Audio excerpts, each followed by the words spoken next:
Di samping itu juga alamat beliau ada juga yang di Asrama Yogimo, Runas 3 Wena, ada juga di belakang kantor Bupati, dan juga di asalnya dari Kecamatan Wanira, Kabupaten Yogimo. Jabatan di dalam organisasi KNPB sendiri, beliau sebagai pengurus KNPB, atau kita yang lebih lagi militan KNPB yang ada di Kota Jayapura dan Kabupaten Jayapura. Beliau yang bersangkutan ditangkap pada tanggal 20 November bulan lalu pukul 8 pagi di kos-kosan di belakang PTN Ceria Kelurahan Gubeng Solo. Ditangkap bersama dengan tim gabungan dari Polda, Polres dan juga Satgas yang menjadi untuk sementara dalam hasil pemeriksaan modus yang dilakukan untuk melakukan pembakaran di dua kantor yang ada di kantor Bupati, yaitu karena sakit hati dengan kebijakan pemerintah. Nah, ini kita lagi mendalami poin-poin apa aja yang menjadi latar belakang beliau yang bersangkutan untuk melakukan aksi pembakaran. Hingga saat ini baru kita mengamankan 1 orang, namun dalam pengembangan masih tetap bekerja sama-sama dengan tim dari Polda maupun dari Satgas untuk bisa mengungkap beberapa kasus kebakaran yang terjadi. Di dalam catatan kami di sini yang bersangkutan juga ada beberapa aksi yang dilakukan atau terlibat dalam aksi. Yang pertama itu di tahun 2020 dalam aksi demo tolak Otsus Jilid 2.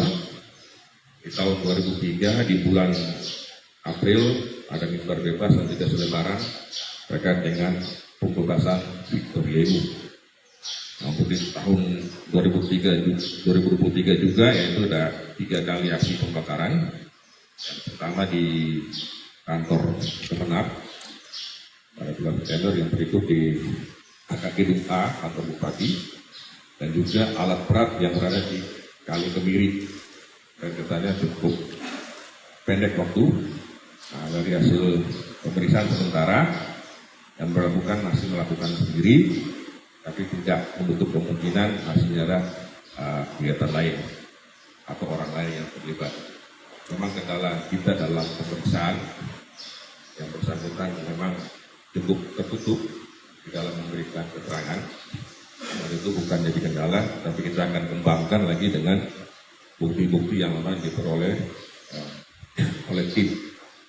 Itu yang di depan rekan-rekan itulah hasil bukti. Yang pertama terkait dengan media yang digunakan, ada ban bekas, kursi yang digunakan untuk kerja, dan juga beberapa jok yang memang sudah terbakar. Dan itu memang sudah dilakukan oleh tim lapor. Jadi untuk keterlibatan dengan KNPB memang beliau juga cukup aktif. Kalau kita lihat di sini aktif beliau beberapa kali dalam kegiatan KNPB. Di sini juga ada yang ini yang kemarin melakukan aksi terkait dengan beberapa yang saya katakan tadi. Itu yang mungkin pada kesempatan ini mungkin bisa kami jelaskan kepada rekan-rekan terkait dengan modus dan motifnya, yaitu sakit hati dengan pemerintah. Modusnya dia menggunakan sarana ban untuk melakukan pembakaran. Yang pertama di kantor Kemenang, itu di sisi bangunan dengan ban juga. Di gedung A kantor Bupati juga menggunakan itu di lorong selasar yang ada panel listrik. Kalau yang terakhir itu beliau membakar jok, media jok daripada ekskavator yang parkir di pinggir Kali Kemiri. Itu yang mungkin bisa kami sampaikan pagi ini, agar teman-teman bisa satu-satu kan biar lebih jelas. Silakan. Pak Kapolres, apakah ada CCTV yang bisa menjadi barang bukti selain ini yang ada di depan? Karena kalau kita lihat, kalau hanya sekedar barang-barang yang di ini, apalagi ini kan posisinya malam, apakah yang penetapan tersangka ada juga CCTV yang bisa diambil. Download Tribun X sekarang, menghadirkan lokal menjadi Indonesia.